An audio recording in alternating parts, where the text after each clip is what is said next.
America ने एक बार फिर अपना दो तरफा चेहरा जाहिर कर दिया है। वो भले ही इजराइल को रफा पर हमले को लेकर तशवीश का इजहार कर रहा हो, लेकिन उसने साबित कर दिया है कि जब बात बिजनेस की हो तो वो इजराइल का सबसे करीबी दोस्त है।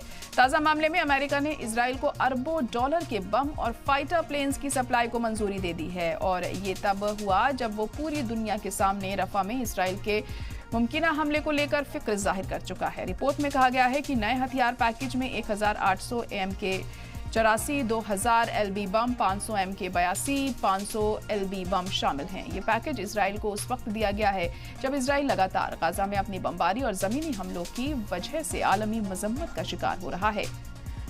अमेरिकी सदर जो बाइडेन की पार्टी के कुछ अरकान ने अमेरिका की फौजी इमदाद की जरूरत को कम करने के लिए वजीर आजम बेंजामिन नेतन्याहू से भी मुलाकात की। हालांकि बाइडेन ने भी नेतन्याहू के साथ बढ़ती दरार के बावजूद इजराइल के लिए हिमायत जारी रखने का वादा किया है।